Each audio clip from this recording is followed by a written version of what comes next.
Hey everybody, this is Stephen Tako. Welcome to another edition of Tako Talk. I'm the author of Motivated to Act and the creator of Jungna the Dancing Yeti. So I work on a lot of different anti-bullying projects, and I'm thrilled when I get a chance to meet somebody else who puts their time and effort and talent into creating other types of anti-bullying projects.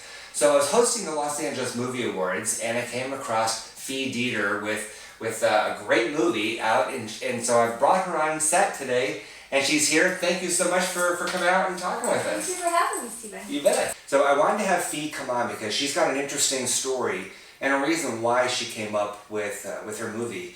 So if you can just kind of tell us a little bit about your involvement and your personal story and how it is that you got involved with the whole anti-bullying movement. Of course, I would be glad to. Well, my name is Fee Dieter, like Stephen said, and right now I'm a 21-year-old independent filmmaker based out of here in LA. And this movie, Cinder Pumpkin, is actually the first movie I ever made in film school. It's not even my thesis, it's just it's kind of like the movie that I was allowed to screw up, you know? Everyone was like, it's okay, you're practicing, but then I was like, pretty much like everything I do in life, I just try to put my full effort on something and just make something wonderful out of it. Wow, if you can win all these awards on a practice, I can't wait to see her thesis. It's funny because like I feel that one of the reasons why this film got to touch so many people that got involved with it is because it comes from a really personal place. It comes from a personal story that happened to me while I was in high school, chasing the one thing that I wanted more than anything, and you can guess what that was. It was a boy. For a first-time director, it's good to go out and practice from a place that you know. Mm-hmm. So you really just need to focus on a subject matter that you know by heart, because then it can get really specific, and through that specificity you can create a universal connection. One day I asked my mom to please let me go to a club for the first time. I was 18 back. I was living back in Mexico City then. So I begged her to let me go because this guy, Max, that I really, really had a thing for was going to be there that night. And I was like all my life I was this kind of kid who wasn't really the popular kid. You know, that's pretty much why I'm on the show, because I have this story of the girl who was bullied, of the girl who was misunderstood. But I always felt that I always had a motive to keep going, you know? Like there was, every day I got up out of bed and went into my bathroom mirror and read this quote that I had that was, it depends on what you do today that you get to where you have to be tomorrow. Mm-hmm. And it can be anything. It can be just like passing the quiz that you're going to have next week, but just take it one day at a time and just go. So that kind of made it bearable for me. Plus, I knew that I was going to go and see this guy every day, even if it was just like say hi, whatever. But I was not discouraged by the fact that people didn't think I was popular, because I was not a party girl. I was not, oh my gosh, she has so many friends. I was actually pretty close to myself, and I just didn't let anybody in, as a lot of people do. I feel that was kind of my defense mechanism in a way. And you said you were bullied as well. Mm-hmm. Yeah, no, that was, I made a transition. My transition into middle school was particularly hard because I like to write plays and be part of the theater troupe, and apparently that wasn't really well known in school. So one day when the teacher asked what our hobbies were, and I said I like to write plays, everybody laughed at me.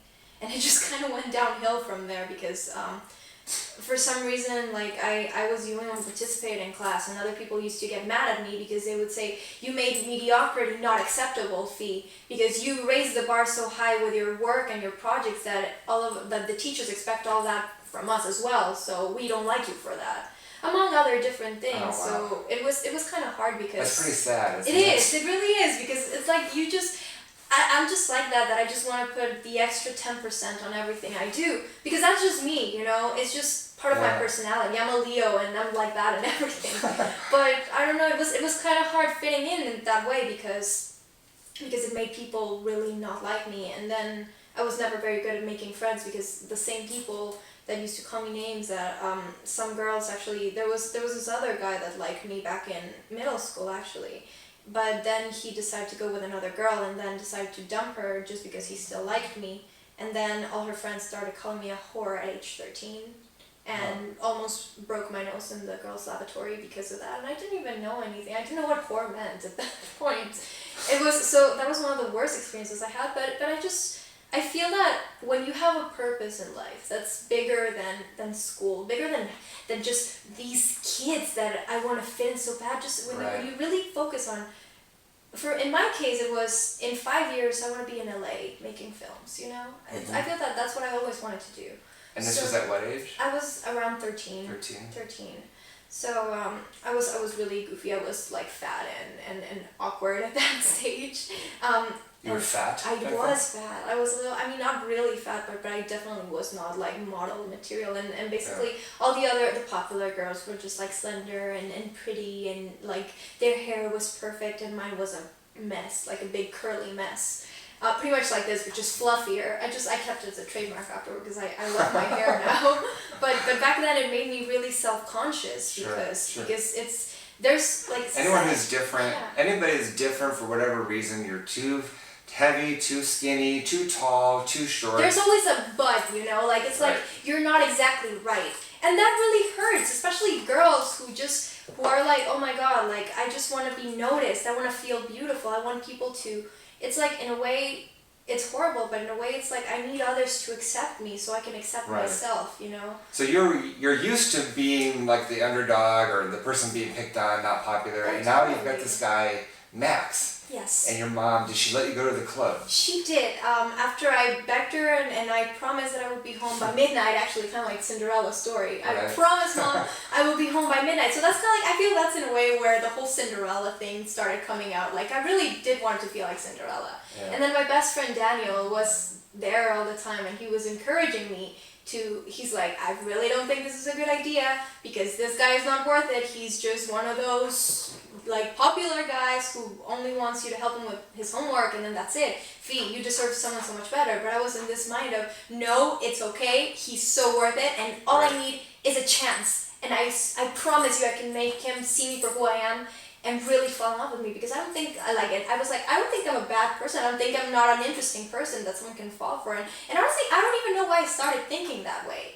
Because I used to be very self-conscious and really think that people didn't like my personality because of my experiences. Mm-hmm. But there was something about this guy and how whenever we were alone together or just said hi, he kind of really showed some interest in me in some way. Maybe it was just an act. I'll never know that. We would have to go and ask him personally. He still lives in Mexico City. Max, so now is the time, dude. Let us know. You know, I actually don't even know if he knows about this film or not. That's all about him. But I mean, we'll never know. Maybe one day. But there was something that just told me if life won't put the opportunity for me to go and really show this guy what I'm worth, to see that I'm actually a person worth being with, you know, I'm gonna go and I'm gonna take it myself. So I put on my best pair of shoes. I borrowed an outfit from my mom's closet, and I went to this club where it was just I feel kind of like that Kesha song, the one that goes, there's glitter on the floor and everybody's drunk, or so, I don't even know the lyrics, but something like that.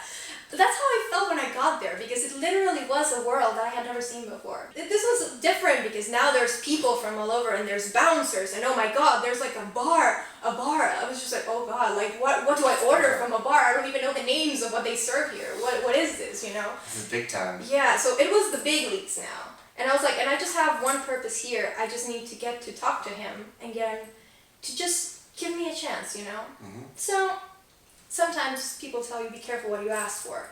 Because I definitely got what I asked for. Only not in the way I thought I would. Because I was oh my god, you know what? It's fine. I failed. I'm going to go. And as I'm saying goodbye, Max grabs me. And he's okay, I'll walk you to the exit.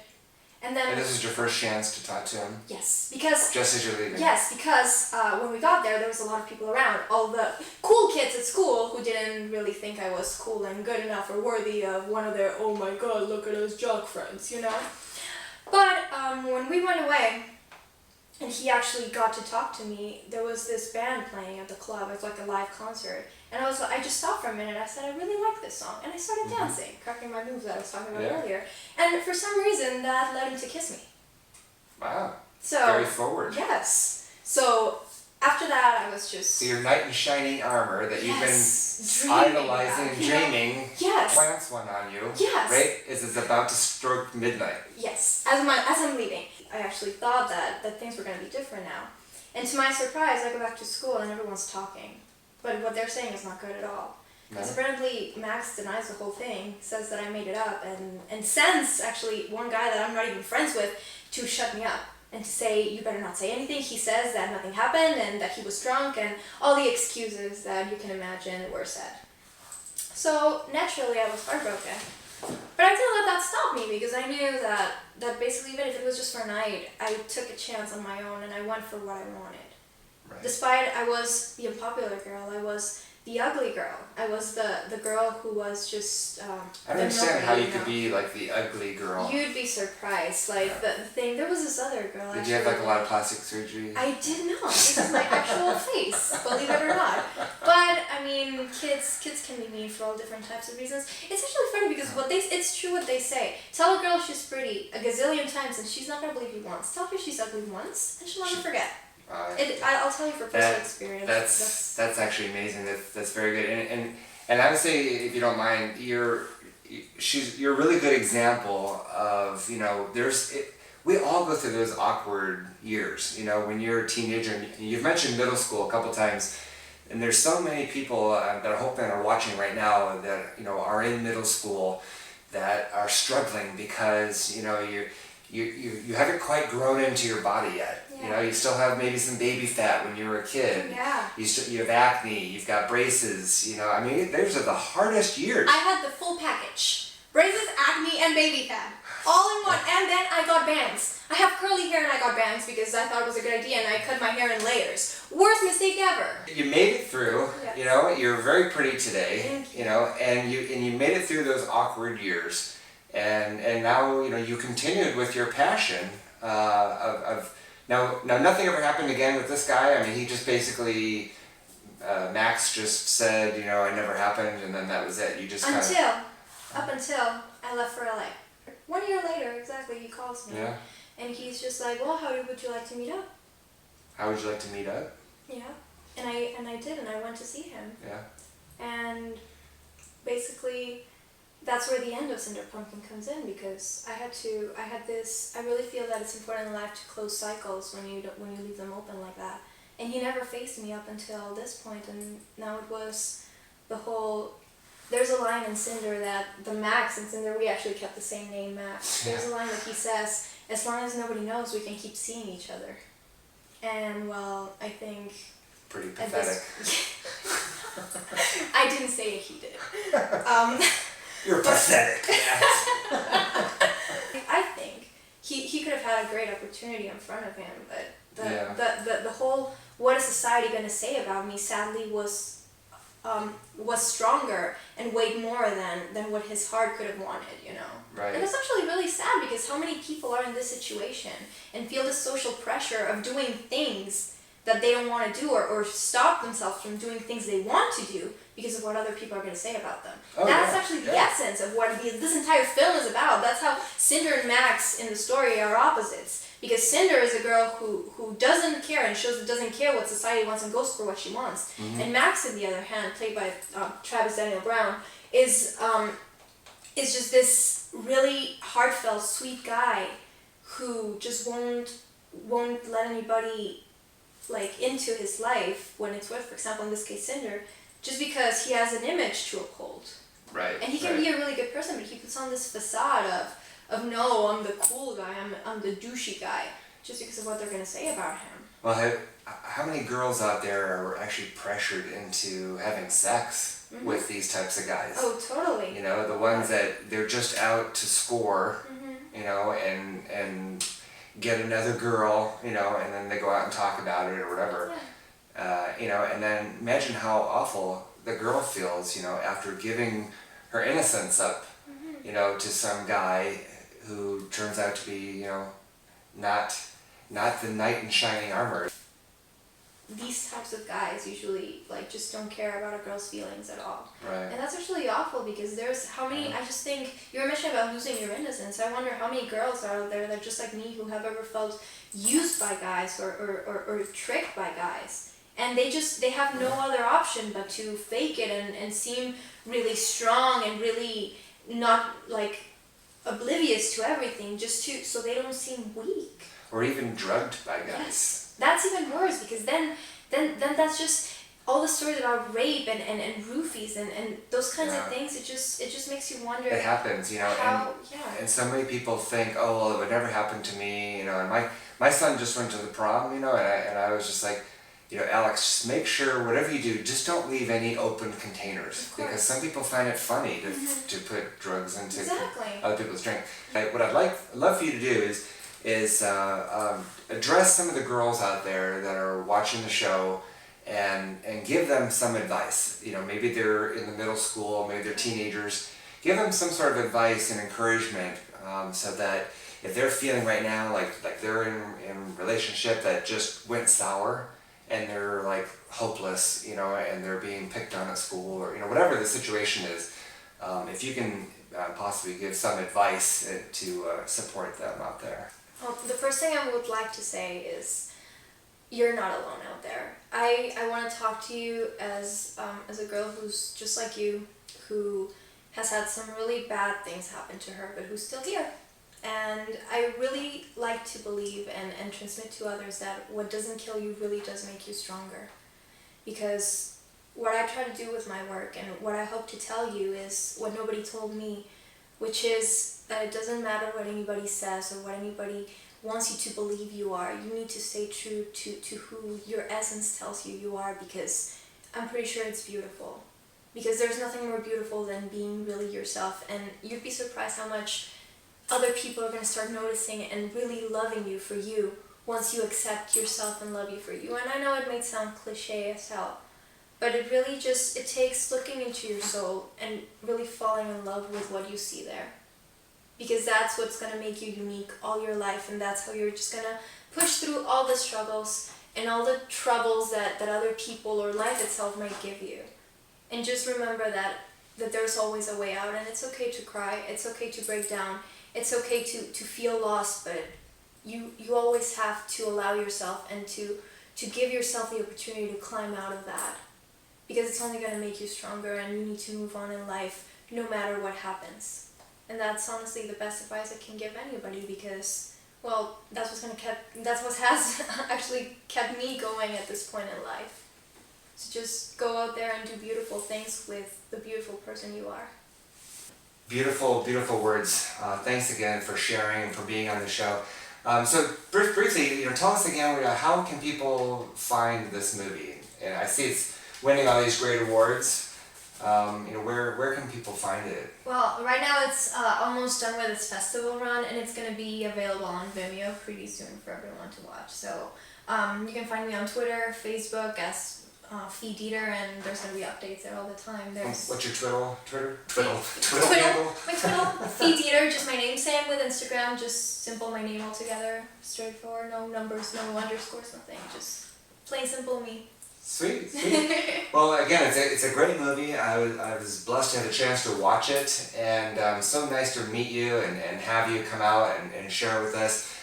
You guys, thanks for tuning in. And this, again, is a show about inspiring people to do something with their lives. If you're tired of being bullied, then just go out and make good of the skills that you have, and just know that this too shall pass. And again, if you want to make a movie, make a movie. You want to sing a song, sing a song.